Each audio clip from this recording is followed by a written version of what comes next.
사무엘상 4장을 통해서 이가봇이라는 제목으로 은혜를 나누겠습니다. 여러분, 이가봇이 무슨 뜻일까요? 이라는 단어 플러스 가보트라는 단어를 합쳐서 이가봇이라고 이렇게 됩니다. 그래서 이는 아니다 라는 뜻이고, 그 다음에 가보트는 영광이라는 뜻입니다.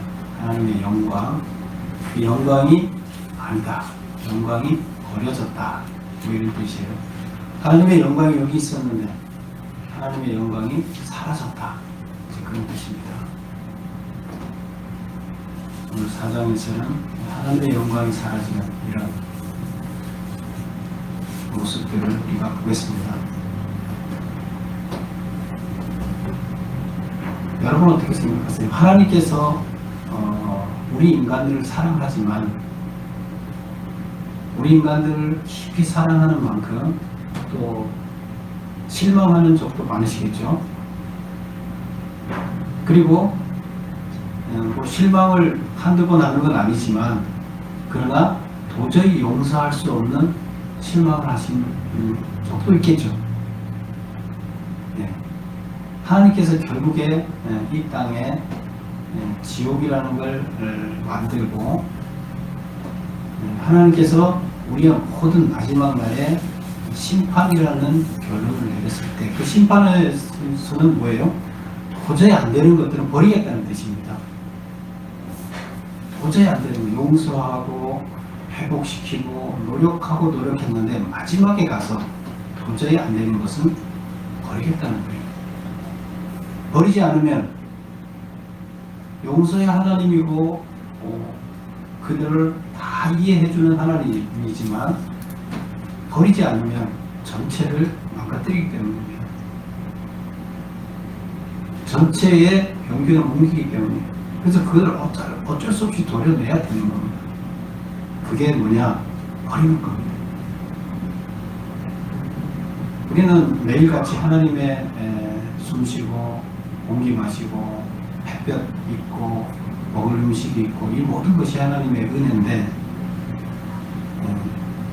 하나님의 은혜가 없다 그러면 우리들은 삶이 끊어지는 겁니다. 살 수가 없어요. 우주 공간에 우리가 가서 공기도 없고 아무것도 없는데 떨어졌다고 해요. 빛도 없는데 떨어졌다고 생각해 보세요. 사람 살 수 있습니까? 못 살아요.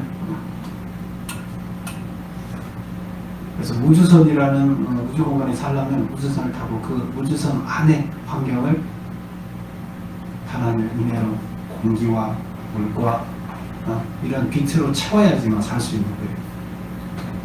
이쪽에 그걸 가지고 가서 거기다 채워놔야 살 수 있는 그 은혜를 가지고 가서. 하나님께서 버렸다는 것은 뭐냐면, 바로 하나님께서 은혜 주시는 것을 멈췄다는 얘기입니다. 하나님께서 은혜를 주셔야 살 수 있는데 더 이상 은혜 주는 것을 멈췄다, 그런 뜻이 되겠습니다. 그것은 버려진 겁니다. 하나님께서 버렸다, 신이 버렸다, 이거는 무시무시한 겁니다. 끝이에요. 더 이상 어떤 방법이 없어요. 우리는 지난주에 3장에서 하나님께서 도저히 용서할 수 없는, 누구를 용서할 수 없다고 그랬어요? 엘리. 도저히 용서할 수 없다. 그래서 엘리의 집안이 망하게 하겠다 하는 예언을 사무엘한테 말씀으로 전했습니다. 지금 오늘 그 일이 오늘 벌어지는 겁니다. 블레셋과의 두 번의 전쟁을 통해서 이스라엘이 망가지는 이야기가 나오고 멸망하는 이야기가 나옵니다. 그리고 엘리 가문에 하나님께서 말씀하셨던 무시무시한 일들이 가해집니다. 그리고 마지막에 엘리의 며느리 입에서 이가봇이라는 이야기가 나옵니다. 그래서 오늘 하나님께서 버려졌을 때 우리는 어떤 현상인지, 하나님께서 버린다는 것이 어떤 의미냐? 하나님께서 버리는 데까지 가지 않아야 되겠죠. 그런 모습을 오늘 한번 본문을 통해서 살펴보겠습니다. 두 번의 전쟁이 있었는데요. 첫 번에 보면 2절을 한번 보겠습니다. 우선 1절을 볼까요? 1절을 보면 지난주에 우리 4장 1절 지난주에 3장의 마지막에 끝에 끝나는 것과 연관되어 있었죠. 사무엘의 말이 온 이스라엘에 전파되느라. 사무엘이 말이 엘리는 말이 하나님의 말씀이 사라졌지만 사무엘 마음속에는 사무엘 속에는 말씀이 차갑고 점점 더 차서 자랐어요. 그리고 그것이 온 이스라엘의 북쪽 끝에서 남까지 우리나라 백두산에서 한라까지 모든 사람들이 다 하나님의 사무엘의 말을 듣게 됐다. 이런 얘기를 했어요. 사무엘의 말이 온 이스라엘에 전파되니라. 근데 그 다음에 이어서 바로 어떤 말이 나오냐면 이스라엘은 나가서 블레셋 사람들과 싸우려고 에베네셀에 진치고 블레셋 사람은 아벳에 진쳤다. 자, 바로 전쟁 이야기를 들어. 말씀이 전파됐는데 전쟁 이야기가 이제 시작이 됩니다. 2절 보면 블레셋 사람들이 이스라엘에 대하여 전열을 벌이니라. 그 둘이 싸우다가 이스라엘이 블레셋 사람들 앞에서 패하여 그들에게 전쟁에 죽임을 당한 군사가 4,000명 가량이라. 자, 일단 전쟁했어요. 블레셋과 전쟁을 했는데 4,000명이 죽고 졌어요. 이스라엘이 4,000명이 죽었어요. 졌어요. 그래서 1번 제가 메모해놓은 거 보겠습니다. 이스라엘은 블레셋과의 1차 전투에서 패배하였다. 사망자는 몇 명인가? 이스라엘은 패배의 원인을 무엇이라고 생각하는가? 4,000명이 죽었어요. 패배했어요. 또 이스라엘을 지금 사람들은 패배의 원인이 뭐라고 지금 생각하는가? 3절에서 한번 볼까요?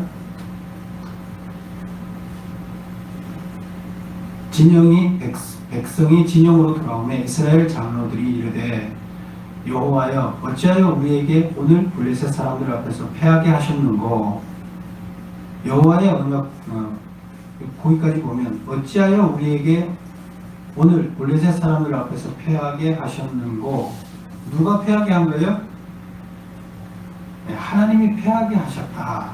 이렇게 그들은 생각해요. 그래서 이스라엘의 패배의 원인은 뭡니까? 여호와께서 이스라엘을 패하게 하셨다고 생각을 하는 거예요. 이스라엘 생각하는 패배의 원인이에요. 하나님이 우리 편에 들어서 전쟁을 해주면 이기는데 우리 편에 들어서 전쟁을 안 해줬어요. 그래서 원인은 하나님이 패하게 하셨다. 지금 원인은 이렇게 보고 있습니다. 그러면 하나님이 이스라엘을 패하게 하셨다는 말의 의미는 무엇인가? 2번 메모를 한번 보겠습니다. 하나님이 그냥 도와주지 않아서 패하는 것이 아니라 고의적으로 패하도록 하셨다는 의미입니다. 하나님께서 이스라엘을 패하게 했다고 생각을 한 거예요. 그냥 도와주지 않고 놔둔 게 아니라 일부러 패하게 했다. 제 생각에는 이건 바른 판단이다. 그들이 바로 봤다. 정말 하나님이 그랬다. 이는 하나님이 이스라엘에 대하여 어떤 변화를 바라고 계시다는 뜻이다. 그 변화를 통하여 하나님과의 잘못된 관계가 회복되기를 바라신다는 뜻이다. 하나님께서 패하게 했을 때는 뭐가 있어요? 이유가 있어요. 무슨 이유가 있어요? 가는 길, 너희들 가는 길 잘못됐으니까 돌아서라는 거예요. 그렇죠? 자식을 혼낼 때는, 부모가 자식을 혼낼 때는 왜 혼내요? 이유가 있어요. 그대로 가면 안 되기 때문에 돌아서게 해야 돼요. 그대로 가면 떨어져요. 물에 빠져요. 그래서 강제로 무엇을 못하게끔 해야 돼요. 지금 여기서 전쟁에 지게 하고, 그럼 그들은 지금 멈춰 서야 되는 거예요. 그들이 가는 길이 뭐예요? 말씀은 전파됐지만 그들 마음속에 말씀이 스며들어서 그들이 정말로 하나님의 심정으로 하나님이 원하는 삶을 살아가는 것이 아니에요. 말씀은 사라졌던 희귀한 말씀이 사무엘을 통해서 회복이 되어지고 있지만 백성들의 삶 속에 스며들지를 않고 있어요. 그들이 받아들이지를 않고 있어요. 어떻게 해야 돼요? 혼내야 되는 거예요. 전쟁이 지게 하셨다. 그럼 이제 생각해야 될 거 아니에요. 이는 하나님이 이스라엘에 대해 어떤 변화를 가하고 계시다는 뜻이다. 그 변화를 통하여 하나님과의 잘못된 관계가 회복되기를 바라신 것이다. 우리가 잘못 산다는 건 뭐예요? 죄를 짓는다는 거, 하나님 복대로 살지 않는다는 건 결국 어떻게 되는 거예요? 하나님하고 멀어지는 거예요. 하나님, 우리가 깨끗해지면 하나님과 점점 가까워지지만 아주 이 사이에 아무 격이 없어요. 그러나 우리가 하나 둘 죄가 우리의 삶 속에 스며들어서 죄를 지켜 살게 되면 우리들은 하나님과의 관계 속에 죄가 끼어들고 하나님과는 남남이 됩니다. 멀어집니다. 관계 회복을 해야 돼요. 그것은 말씀을 통해서 그 관계 회복을 해야 됩니다. 지금 그것을 바라고 계신 거예요. 3번을 보겠습니다. 이스라엘이 하나님의 도움을 얻기 위해서 취한 대책은 무엇인가? 3절 후반부에 나오죠. 그래서 하나님이 우리를 도와주지 않아서 하나님께서 우리를 패하게 했다. 그렇다면 우리가 어떻게 해야 되겠느냐? 여러분들 어떻게 될 것 같아요? 변해야 되겠죠. 뭔가 돌아서야 되겠죠. 근데 지금 이스라엘은 어떻게 생각하는가 볼까요? 3절 후반부에 보면 이렇게 얘기합니다. 대책이 뭐냐? 여호와의 언약궤를 실로에서 우리에게로 가져다가 우리 중에 있게 하여 그것을 우리 원수들의 손에서 구원하게 하자. 뭐가 우리를 구하게 하자? 언약궤, 법궤를 여기 갖다 놓으면 법궤가 우리를 구한다는 거예요. 또 여러분이 생각이 맞는 것 같아요? 틀린 것 같아요? 법궤가 하나님이에요? 네, 법궤는 하나님이 아니에요. 그래서 이들은 지금 대책이 지금 하나님의 마음을 돌려서 하나님이 우리를 도와주게 하려고 그러면 법궤를 갖다 놔야겠다 이렇게 생각하는 거예요. 그럼 그 대책이 맞는가? 내용을 보겠습니다. 이스라엘이 취한 대책은 언약궤를 전쟁터로 모셔와서 하나님이 이스라엘을 도우시도록 하자는 것이다. 법궤가 실로에 있죠. 성막이 있으니까, 성막 안에 있으니까 이제 거기서 그냥 지금 어디에요? 에베네셀로 법궤를 옮겨오자는 거예요. 이거 누가 제안을 했어요? 3절 처음에 보면 장로들이 이르되, 장로들이 이렇게 얘기하는 거예요. 백성이 진영으로 돌아오매 지고 돌아왔어요. 이스라엘 장로들이 이르되 언약궤를 옮겨오자 이렇게 얘기를 하는 거예요. 장로들은 누구예요? 지도자들이에요. 이스라엘의 각 지파의 지도자들이에요. 그 장로들이 모여서 이렇게 이제 결론을 내렸어요. 문제점이 뭘까요? 이스라엘의 문제점은 하나님과 멀어진 관계를 회복하여야 한다는 것을 강구하고 있는 것이다.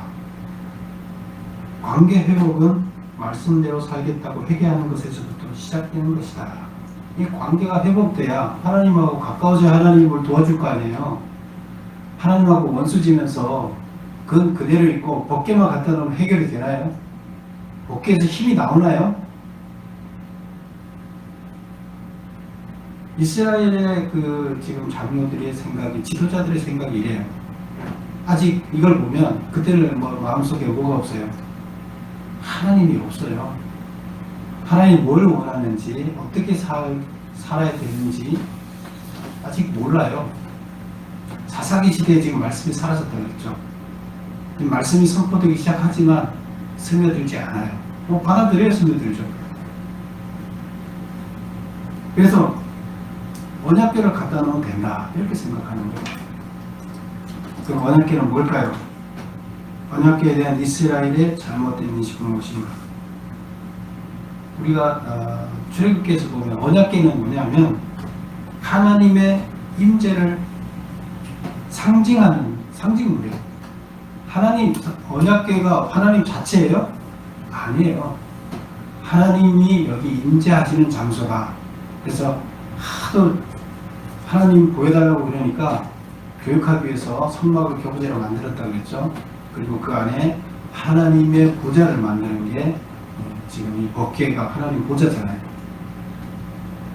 그래서 법궤 그 박스 안에 말씀이 들어있고, 그런데 그 앉는 자리인데 보좌 자리, 그러면 하나님이 계시는 임재 자리예요. 그래서 하나님이 있다고 가정하고 하나님을 대하듯이 그 앞에 가서 하는 훈련을 하는 거예요. 임재의 상징물이에요. 근데 이들은 이게 신인 거예요. 법궤가 신인 거예요. 하나님이라는 존재는 별로 관심이 없고 법궤가 하나님이에요. 맞아요? 이게 중요합니다. 이게 바로 우상이에요. 우리가 어떤 동상을 하나 만들어 놓고 신상을 하나 만들어 놓고 이걸 신이라고 생각하고 섬기는 게 뭐예요? 우상이에요. 법궤가 우상이 됐어요. 이스라엘은 언약궤 자체를 하나님과 동일시했다. 그리하여 언약궤를 우상으로 전락시키고 말한다. 하나님이 아니에요. 우리 여기 십자가 걸려있잖아요. 십자가가 하나님이에요? 아니에요. 뭐 영화 같은 데 보면 십자가를 이렇게 하면 귀신이 막 쫓겨나가고 뭐 그러잖아요. 십자가에서 힘이 나와요? 귀신 쫓는 힘이 나와요? 안 나와요. 여러분 해보세요. 귀신 들렸다고 십자가 갖고 가면 귀신 도망갈 줄 알아요? 절대 안 가요. 웃어요, 귀신들이. 십자가는 상징이에요. 하나님의 무슨 상징? 희생의 상징이에요. 희생, 사랑의 상징. 그런데 그 사랑의 힘 때문에 그 사랑의 힘을 보면 마귀들은 사랑의 힘, 그걸 보면 무서워하는 거예요. 희생의 힘을 감당할 수 없는 거예요.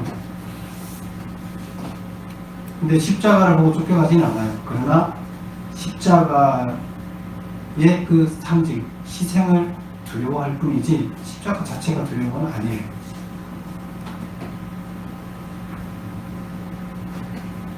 우리는 십자가를 바라보면서 우리의 마음이 깨끗해져야 되는 거지, 회개하고 깨끗해져서 그렇게 돼야 되는 거지, 십자가를 하나님으로 생각하면 안 되는 거예요. 지금 이 언약궤는 원래 지금 옮겨왔잖아요. 실로로 옮겨왔잖아요. 그때 언약궤는 5번을 보겠습니다. 어디에 위치해 있어야 하는가? 언약궤의 관리를 맡은 자는 누구인가? 전쟁 중에 언약궤 이동을 명한 자는 정당한 명령권자인가? 첫 번째 질문. 언약궤는 어디 있어야 되죠?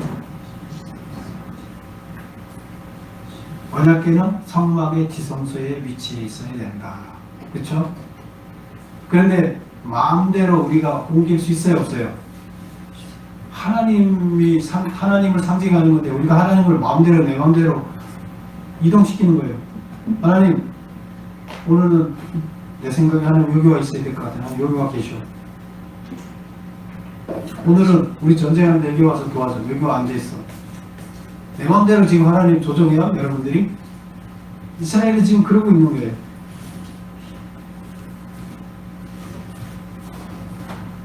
언약궤는 성막의 지성소에 위치하도록 하였다. 이는 하나님의 명령에 따라 대제사장이 관리할 수 있었다. 아무도 그 언약궤 지성소에 들어가서 법궤를 만질 수도 없어요. 대제사장만 그걸 관리할 수 있어요. 이동할 때도 그거 함부로 만지면 죽어요. 이동하는 사람이 있지만 그걸 손을 대면 죽어요. 제사장이 그것을 이동할 수 있게끔 해놨을 때 이동만 시키는 거예요. 거기에 손댈 수 없어요. 그렇게 법으로 만들었어요. 그런데 그것을 자기네 마음대로 이동시켜요. 하나님을 마음대로 자기들 써먹겠다는 거예요. 내 마음대로 하나님 이용하겠다는 거잖아요. 우상이 뭐예요? 내 욕심을 위해서 신을 만드는 게 우상이에요. 지금 똑같은 거잖아요. 언약궤를 그냥 내 필요에 의해서 내 욕심을 채우기 위해서 내가 원하는 대로 해달라는 거잖아요. 전쟁 중에 언약궤 이동을 명한 자는 장로들이 이렇게 하자 해서 결정을 해서 명했죠. 그러면 원래는 제사장이 대제사장이 관리한다 그랬죠. 근데 장로가 이동하려고 그런다고 그 이동할 수 있나요? 대제사장이 결정 안 하면 못하죠. 지금 대제사장이 누구예요?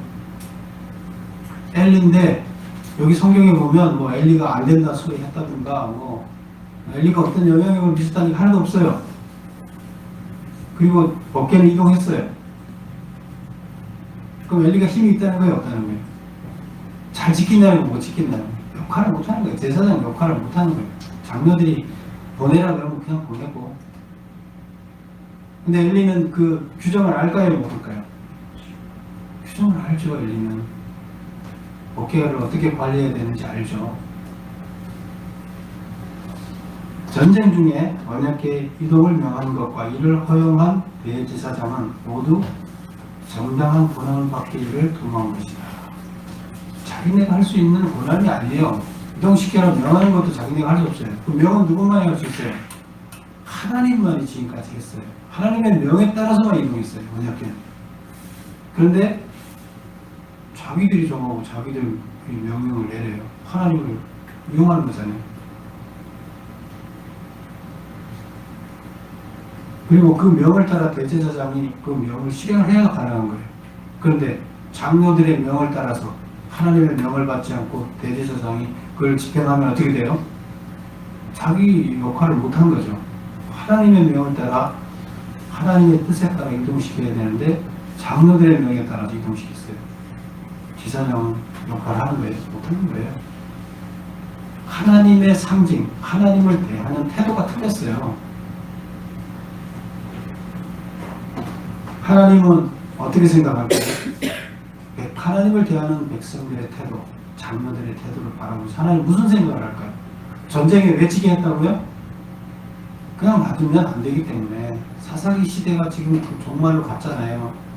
지금 엘리가 지금 제사장인데도 지금 말씀도 제대로 전하지도 못하고 이스라엘을 그 멸망의 구렁텅이로 몰아넣었잖아요.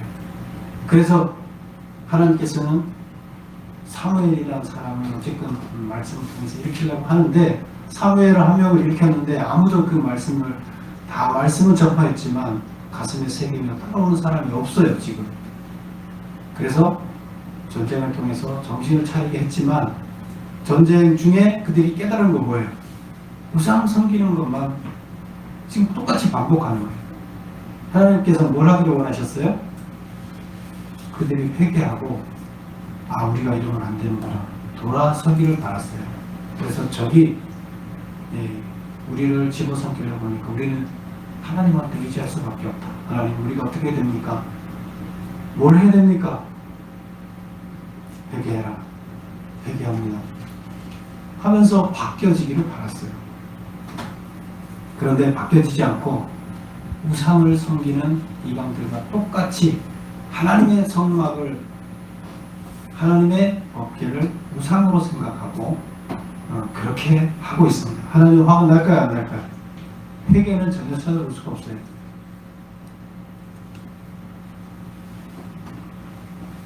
육 번 제가 명하는 거 보겠습니다. 언약궤를 필요로 하는 사람에게로 이동하는 것이 맞는가?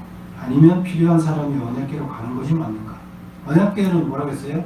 하나님의 상징이라고 그랬죠. 그럼 하나님이 있는 곳으로 하나님한테 말씀드리러 가야 돼요? 아니면 내가 있는 곳으로 하나님을 이동시켜야 돼요? 어느 게 맞아요? 내가 교회 예배 드리러 와야 돼요? 아니면 하나님 우리 집에 예배 받으러 오세요? 그래야 되는 거예요. 언약궤가 하나님의 임재의 상징이라면 사람이 하나님께로 나아가는 것, 즉 사람이 언약궤로 나아가야 한다. 무슨 일이 있으면 언약궤로 가서 회개하고 언약궤 앞에 가서 하나님 앞에 가서 회개하고 바뀌어야죠. 근데 그게 아니라 하나님 불러와 이제 이거죠. 7번 언약궤를 모신 후 전쟁의 결과. 언약궤를 모셔왔어요. 전쟁터로 하나님 모셔와. 그래서 모셔왔어요. 그래서 어떻게 됐어요? 전사한 이스라엘의 병사는 3만 명이었으며 대패하였다. 4천 명이 죽어서 정신 차리려고 했는데 3만 명이 죽었어요. 하나님이 손 뗐어요. 그래, 그들 마음대로 한번 해봐라. 하나님의 교회는 빼앗겼고 엘리의 두 아들 홈리와 비느하스는 죽임을 당했다. 이게 앞에서 예언됐던 거죠.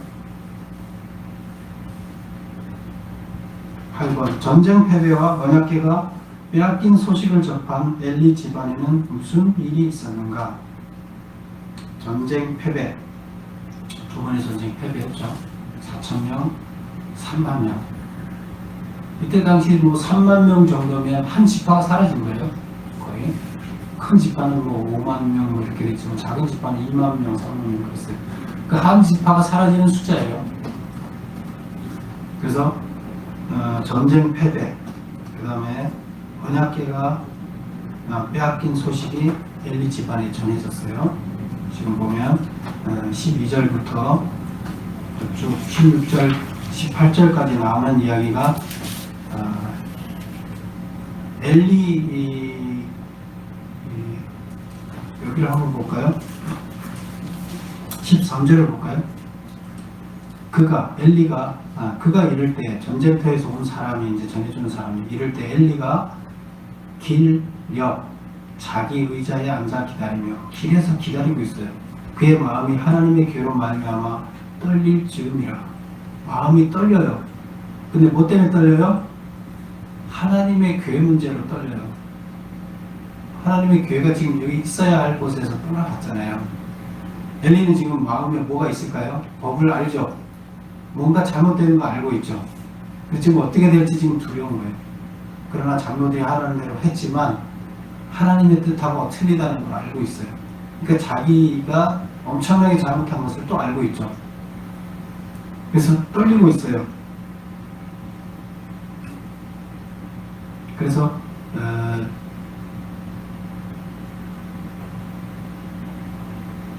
엘리가 그 소리를 듣고 이제 패배했습니다. 아들도 죽었습니다. 졌습니다. 이 소식을 이제 다 들었는데 마지막에 법궤를 뺏겠습니다. 이런 소리를 들었어요. 17절 끝에 보면 하나님의 교회는 빼앗겼나이다. 하나님의 18절 하나님의 교회를 말할 때 엘리가 자기 의자에서 뒤로 넘어져 문 곁에 목이 부러져 죽었으니 이는 나이가 많고 비대한 까닭이니라.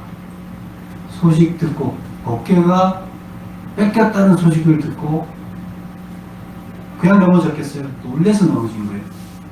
자기 지금 죄가 있잖아요. 자기가 지켜야 대제사장이 지금 법궤를 지켜야 되잖아요. 못 지키고 자기가 큰 잘못을 했다는 것을 지금 마음속으로 느끼고 있었는데 이것 때문에 떨고 있다가 결국 빼앗겼다는 얘기를 듣고 놀래서 넘어져서 죽었어요. 목이 부러져서 죽었습니다. 하나님이 어떻게 하셨다고요? 하나님이 버린 거예요.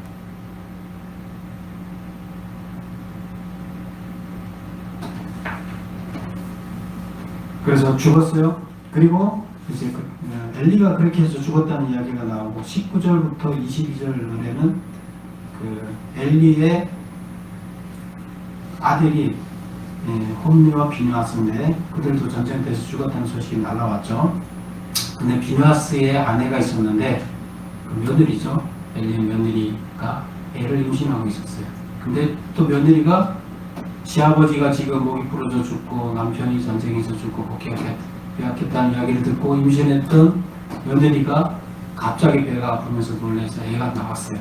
그리고 아내는 그 며느리는 그러면서 죽습니다. 죽으면서 무슨 말을 합니까? 20절 한번 볼까요? 죽어갈 때 곁에 서 있던 여인들이 그에게 이르되 두려워하지 말라. 내가 아들을 낳았다 하되 그가 대답하지도 아니하며 관념하지도 아니하고 말도 안 해요. 아들을 낳으면 기뻐해야 되잖아요. 대가 끊어지지 않고 그러더니 그 딸이면 뭐 대가 끊어지는데 아들을 낳았으니까 대가 끊어지지 않고 자기 할 일을 한 거잖아요. 그 기뻐해야 되는데 아무 대답도 하지 않고 아무 관념, 생각도 없어요. 거기에 대해서는. 아들에 대해서 아무 생각이 없어요. 그러나 21절 이르기를 영광이 이스라엘에서 떠났다 하고 아이 이름을 이가봇이라 하였다.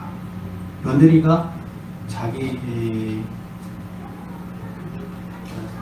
엘리의 며느리가 애를 낳아서 이름을 지었는데 이가봇이 했어요. 이가봇이 뭐라고요? 하나님의 영광이 떠났다.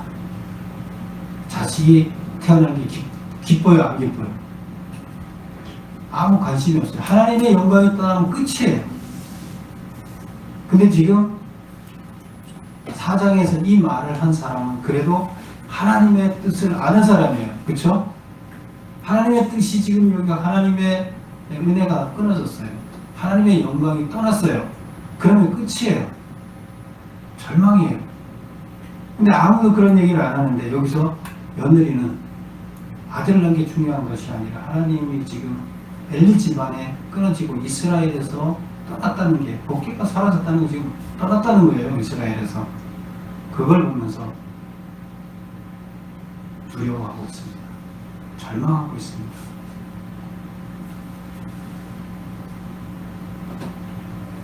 이가봇, 가보트, 영광이 떠나다.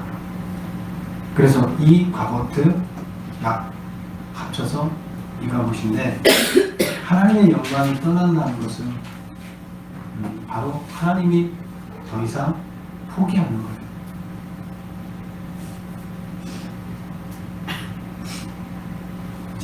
지금 신약이 우리가 다시 출연한 것은 구약의 역사를 이어가야 할 자들이 그들의 역할을 못해서 포기한 거잖아요. 그리고 다시 사람을 세워서 신약의 사람들을 계약을 해서 세운 거예요. 지금 엘리 집안도 포기했지만 이스라엘 자체도 포기된 거잖아요. 지금 우리는 신약의 시대를 살고 있지만 신약에 또 우리와 계약을 했지만 우리가 역할을 감당해야 되니까 제대로 못하면 어떻게 돼요? 우리도 똑같습니다. 엘리 집안 사람과 똑같아져요. 이제 그것을 말해서 일컬어서 우리들은 하나님이 버린 것을 일컬어서 지옥으로 간다 이렇게 이야기를 하는 겁니다. 하나님이 버렸을 때 참신은 유일한 참신이 우리를 버렸을 때 그건 끝입니다. 더 이상 자비도 없습니다. 두려운 겁니다. 하나님은 두려움의 존재입니다. 며칠 전에 정바울 목사가 하나님 나한테 까불면 죽어 이렇게 앞에서 얘기를 했더라고요. 내 마음대로 하는데 하나님이 나한테 까불면 죽는다고 이렇게. 저는 그걸 보면서 깜짝 놀랐어요. 아니 목사라는 사람이 사기꾼 목사라 하더라도 목사라는 사람이 하나님을 모욕하는 그런 얘기를 어떻게 해요? 목사예요? 목사가 아니죠. 하나님을 모독하는 거죠. 저는 그 순간 그걸 딱 듣는 순간 무슨 생각이 나요? 용서받을 수 없을 것이다. 이런 생각이 딱 들더라고요. 우리들은 하나님을 두려워해야 됩니다. 하나님은 자비하지만 한계가 있습니다. 용서받을 수 없는 단계에 이르면 우리는 끝입니다. 그래서 우리는 이스라엘에게 기회를 줬을 때 어려움을 주고 전쟁을 주고 그랬을 때 그 기회에 깨닫고 회개해야 됩니다. 회개해서 어떻게 해야 됩니까? 하나님과의 관계가 회복돼야 돼요. 우리는 무슨 일이 있어도 하나님과의 관계가 회복돼야 돼요. 하나님과 나하고의 관계가 회복되지 않으면 어떤 것도 해결되지 않아요. 기도의 응답 없습니다. 하나님이 하나님하고 사이가 안 좋은데 무슨 응답이 있어요? 모든 것들은 하나님의 은혜는 어디서부터 나옵니까? 하나님의 감동에서부터 나옵니다. 하나님이 감동해야 돼요. 뭐 때문에? 내 삶을 보고 내 생각을 보고 하나님이 감동을 해야 돼요. 그러면 하나님이 거기서 은혜를 베풀어 주시는 거예요. 우리는 하나님을 감동시키는 방법은 회개하고 내가 새로워지는 거예요. 변하는 겁니다. 그것이 없다 그러면 우리는 하나님을 감동시킬 수도 없고 하나님과 관계를 회복할 수도 없습니다. 그래서 우리는 말씀으로 우리를 채웠을 때 이게 가능해요. 절대로 말씀이 없이는 우리가 변할 수가 없어요. 하나님의 말씀이 이 안에 들어가서 우리를 변화시켜야 됩니다. 그래야 우리는 하나님과 관계가 회복되고 하나님의 은혜가 우리한테 주어집니다. 그랬을 때 모든 게 회복되어지고 우리한테 구원이 임합니다. 여러분들은 말씀으로 우리를 회복하고 잘못된 어떤 모든 것들을 정결케 해서 하나님께 가까이 가는 여러분이 되시기를 축원합니다. 기도하겠습니다.